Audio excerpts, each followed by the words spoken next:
Welcome back to the Afterword, a conversation about the future of words. And we're so glad to have Susan McLarty, Brett Rawl, and Lorain Crowl here with us to continue our conversation about the topic of homelessness and how communities can support and offer safety for people who are without housing. Building on the first episode where we discussed this topic, I'd like to ask this. We often think that the issue of homelessness is found only in big cities. What are some of the similarities or differences between people who face homelessness in urban locations versus people who face homelessness in suburban or rural locations? Is there a variation across the country? And if so, is there a variation in how the resources are offered? I would say absolutely there's a difference. We may have spoke earlier about the difference between what homelessness in the cities look like rather than in our more rural locations. Most of the time you'll see encampments, people gathering together in rural locations to combine their resources. In the city, you will see people who are making the streets their home. Usually individuals, rarely groups of people, sometimes groups of people, but a lot of panhandling and that kind of thing to support their daily living. Of course, that doesn't really happen as often in the county, and so there are definitely some differences in the way it looks. Many of our services, and I'll speak for our community, and I would think it would be that way around the country, but many of our services are very close to the downtown area. And so having that, we literally have a footpath for folks to get food and clothes and shelter and all of that. And so it becomes a draw because it's also safer in the city. If you're sleeping during the day or you're sleeping on a bench during the day, it's a whole lot safer, or at night under lighting with police protection roaming the city. It's a whole lot safer to sleep there than it is by yourself in an encampment somewhere, which is why folks tend to gather and create community. And that would be my opinion. Yeah, I would agree with that. And we talked in the first episode about some of those different definitions. And so when we look at how the Homeless Alliance has defined this, our biggest group in terms of, we look at three big buckets being unsheltered, emergency shelter, and children in Greenville County schools. That's our biggest group if you included their siblings that are not of school age and the parents. And so that puts us, like, if you just look at, we have over 3,200 when you look at it that way in the most recent year of data for Greenville County. And that, you could say, puts us in a, when you look at other cities people think, well, Greenville couldn't have that many. But that's sort of maybe a hidden side of homelessness. It's throughout the county. It's in 86 different schools in Greenville County that one or more child experienced that in that school year most recently. And that's been a growing number. I'll agree with all of that. I think also a big thing that we can see across our continuum, because we do serve 13 counties and we do have urban areas like Greenville, and we have very rural areas like Oconee County or Greenwood County, where you don't really have services in those rural communities. So people are oftentimes more spread out or quote unquote hidden. So you don't see it as much there as you do somewhere like Greenville, where there are all of the services downtown. You can go walking downtown and see, a group of people with their book bags and all of their belongings with them and know that they're homeless, versus someone in a more rural county who might be living out of their car and have everything in their car, but there's not a ton there for you to really notice that. Yeah, these are really good points. Boy, that one's tough, Susan. I taught in Greenville County for many years, and I had students that would come and they had experienced homelessness, and it is such a devastating situation. You can't learn when you're hungry. You can't learn when you haven't been able to sleep well. And man, to know that that's the biggest number, oh boy, that's a tough statistic. I think the largest group, the plus and the very positive aspect of our school system is that HUD has created the Hearth Act in 2009 that created all of these programs, including the McKinney-Vento program, which are liaisons in all of our schools who are there to literally help students negotiate, moving from place to place and getting an opportunity to change schools if they need to, or get a backpack if they need to, or get access to food, or not that is the absolute, we've solved child homelessness, not at all, but it's certainly a resource that I know our families are very grateful for. Mm-hmm. Yeah, having that resource there for sure. So let's switch gears. Holland and I kind of laugh. We can't have any episode in the last few years without talking about COVID. But COVID has definitely exposed weaknesses and maybe some strengths in the housing systems. But this pandemic, what of these protections have worked? What has failed? And what would you like to see set up in the systems for the future? I would say that the eviction moratorium was it was necessary for our families to remain stably housed, healthy, and safe, no question. But whenever there is there's always two sides to every situation, and so once our landlords and property managers were literally devastated by not being able to realize income to take care of their properties. And so it's sort of a perfect storm here in South Carolina, as we're on the every top 10 city list, in the country, in Greenville at least, and many other parts of South Carolina. And so we have a lot of developers and people coming in from other states and other locations that have resources to sometimes buy our affordable units from our operators up to 20 to 30% above list price. And the reason these folks are selling is because they literally cannot meet their operational budget because they had gone so long without realizing rental income. And so I would really want to see our federal government and our communities. Homelessness is a community problem. Affordable housing is a community problem. It is not a police problem, a city or county problem, a federal problem. It is all our problem. And so being able to address having some resources to require the building and construction of affordable housing, require subsidy and move up strategy for people to be able to come out of generational poverty, and tools to be able to do that. I would love to see that in my lifetime.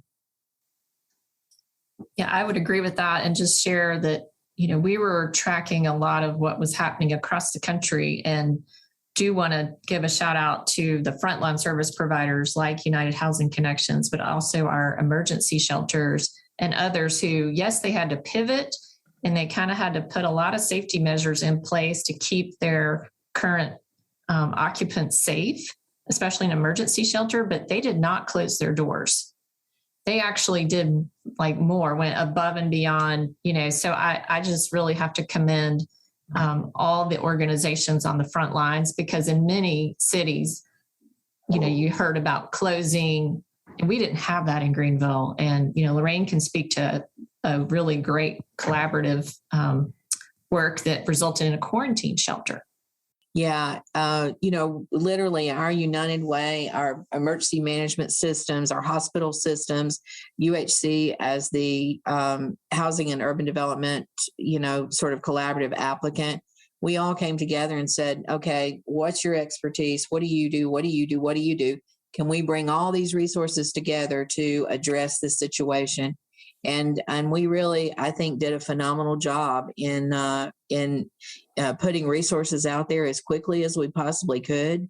We developed the only quarantine shelter dedicated to folks experiencing homelessness who are suffering with COVID, to provide that space for them to recuperate and stay safe and be well. For our local hospital system, we saved more than $2.5 million housing more than 200 individuals for a 7 to 10 day period. There are great success in collaboration, I will say. Wow. These lessons have to keep being replicated. That's fantastic.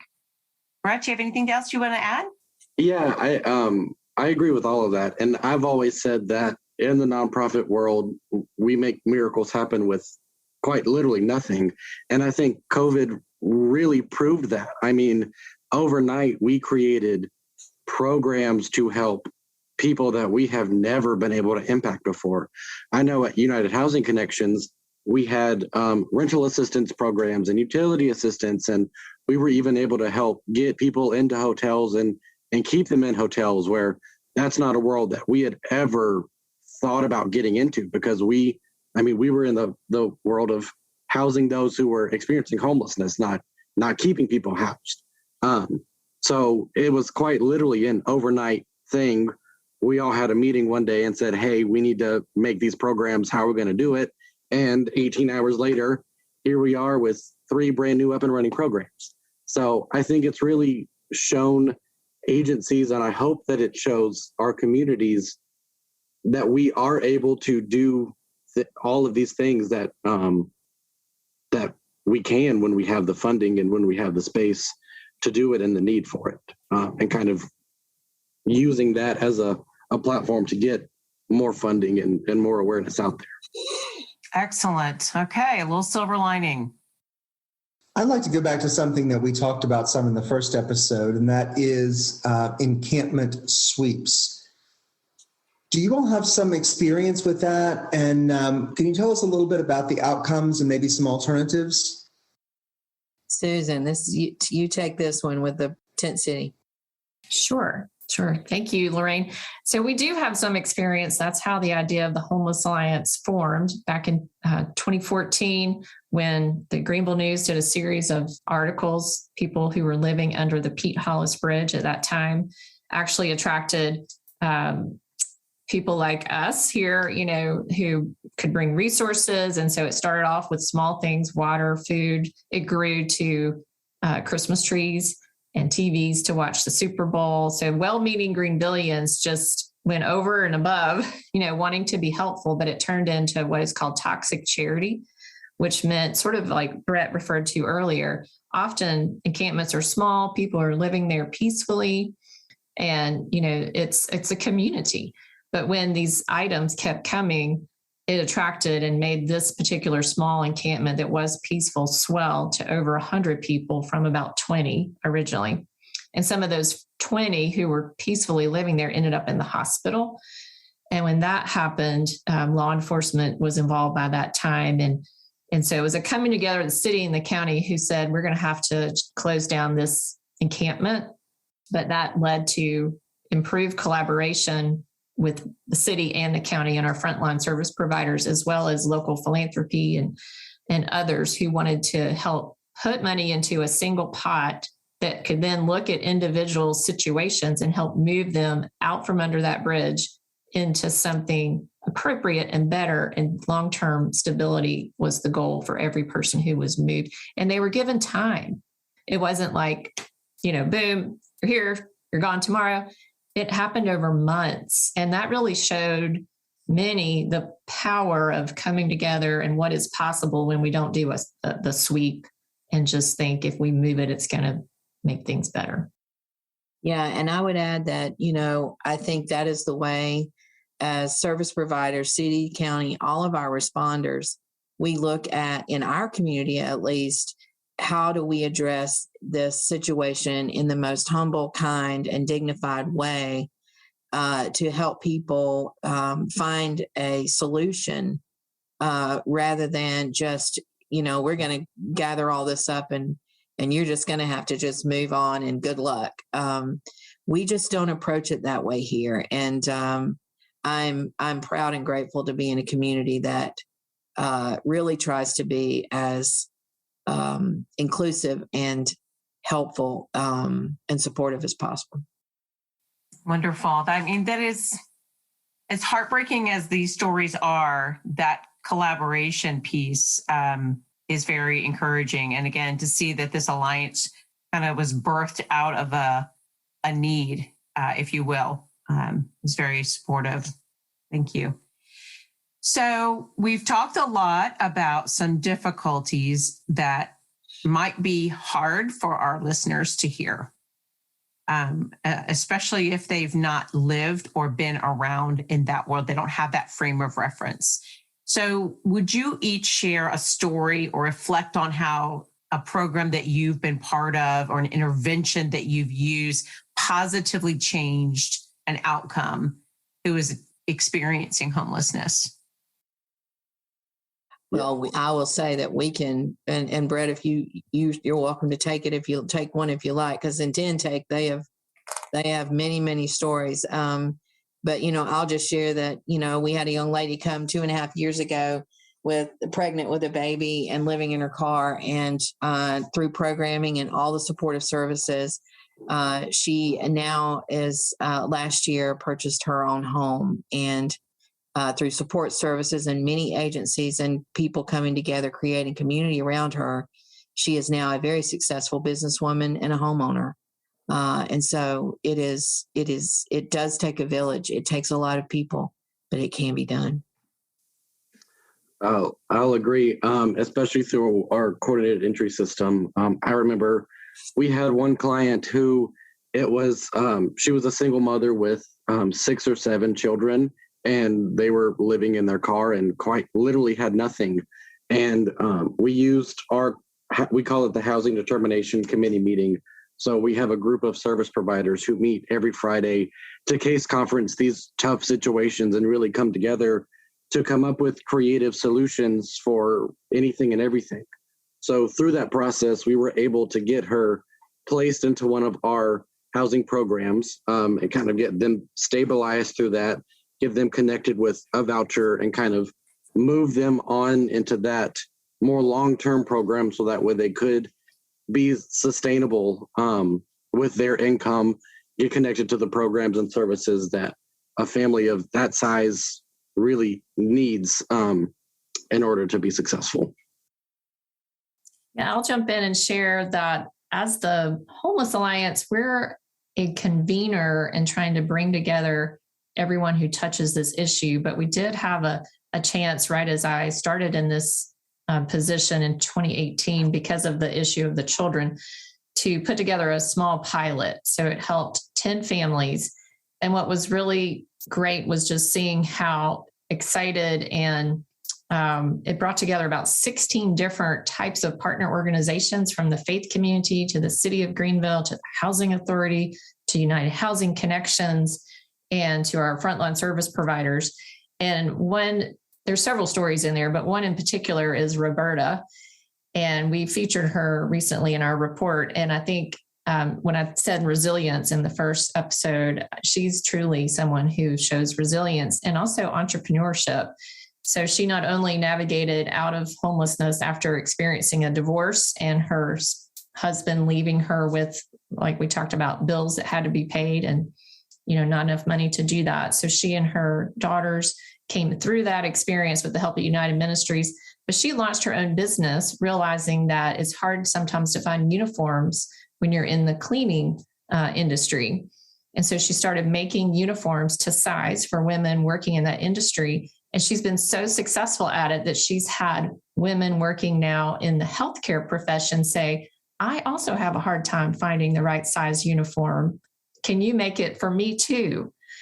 So she's just a great example of grew up here in Greenville, Southside High School graduate, something as simple as the divorce, but she is thriving now today, and also her daughters.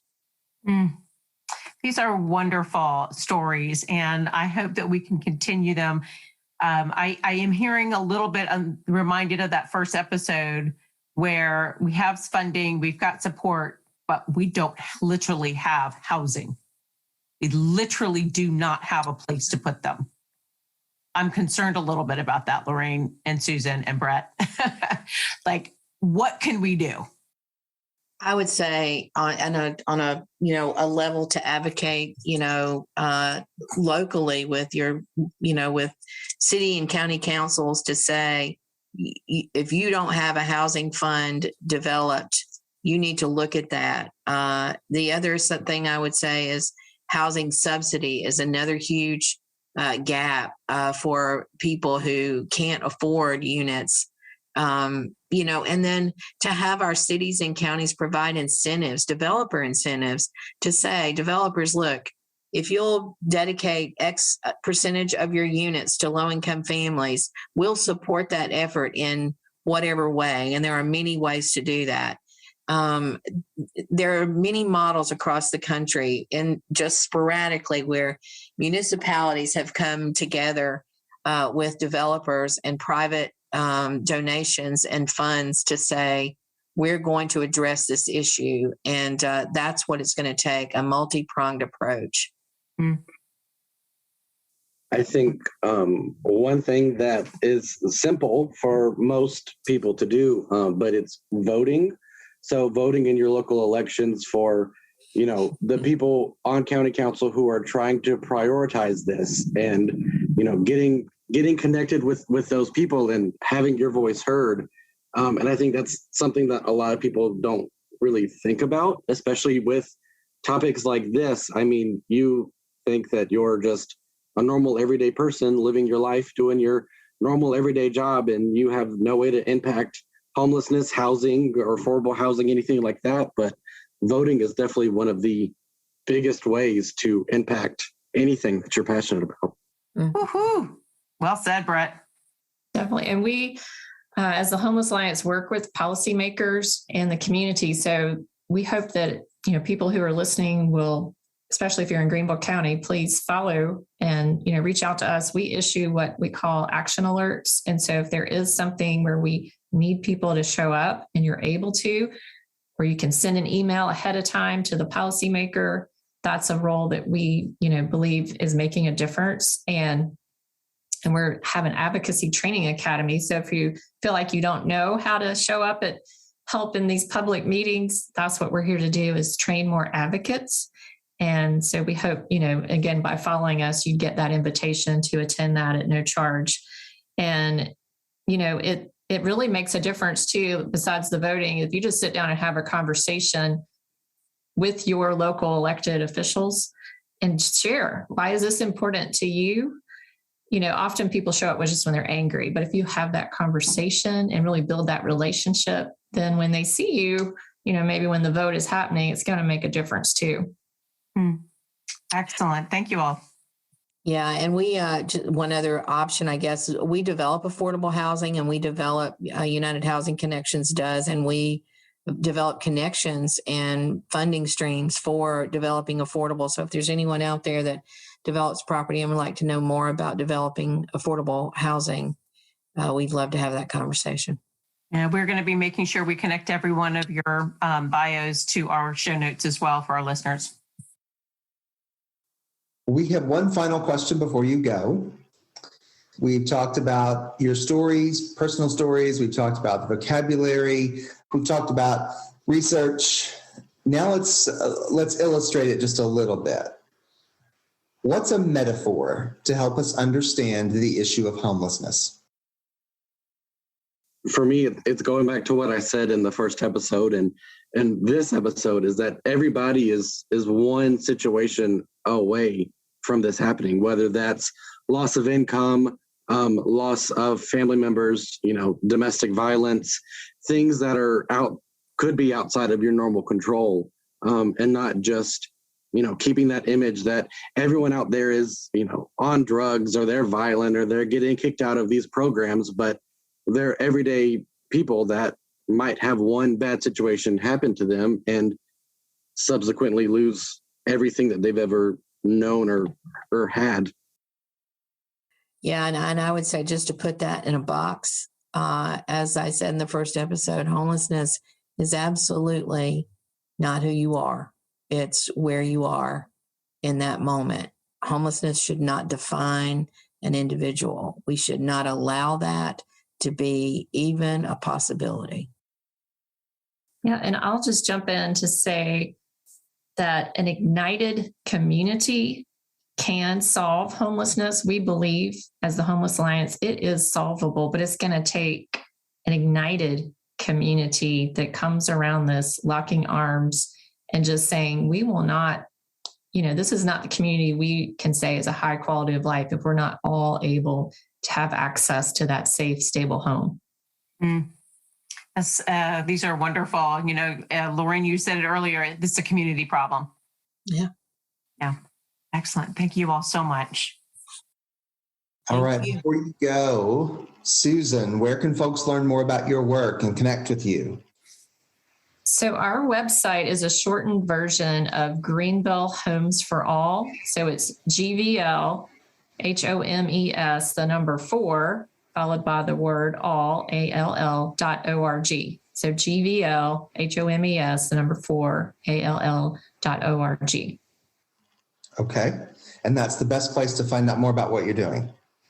It absolutely. We're on social media as well under that handle. Okay. Homes for All. Okay. Good to know. Lorain, what about you? How can folks find out more about what you're up to? Yeah. Website, United Housing Connections. Make sure you don't leave out the S. UnitedHousingConnections.org. And we also have social media. And so, you'll likely, if you connect with us, you'll connect with Susan, or if you connect with Susan, you'll connect with us. And, we pretty much try to keep everyone in our loop informed. So. Okay, good. Brett, how can we get in touch with you, find out more about what you're doing? So all of my information is on upstatecoc.org. If you go to the staff page, you'll find my information. I think I'm on just about every page on that website, actually. So anything HMIS related, if you have questions, I can answer for some communities, some specific ones. But how to get connected with your local HMIS or your local COC, being connected is one of those big things. So upstatecoc.org to find out more information about that. All right. Thank you very much. This was a heavy conversation and a hard conversation, but a really good one, and gave us a lot of opportunity to know how to get involved and help if that's something that really sparks and I think you said ignites our passion. So thank you very much. We are beginning a new theme next week, Amy. I know. It's kind of a tough one to follow this topic. It really is. It really is. I was actually hoping you would say this word instead of me saying it, but the new theme is money. We'll be starting off with conversations about personal saving, money management, and retirement. And it all goes hand in hand, right? It really does. Maybe this is part of helping some people at least avoid finding themselves in a tough situation regarding housing. Right, kind of like Brett said, everyone is one situation away. So exactly. So yes, it's a tough thing, but we also understand the vital impact of having these expert guests who help explain this in such a great way in our conversation. So Lorain, Susan, Brett, thank you all so much. Those of you who are listening, please leave us a review, rate us on Apple Podcasts or wherever you get your podcasts. And remember, please become a subscriber to theafterwordpodcast.com. It does help us keep the conversations going. And as always, you are welcome at our table.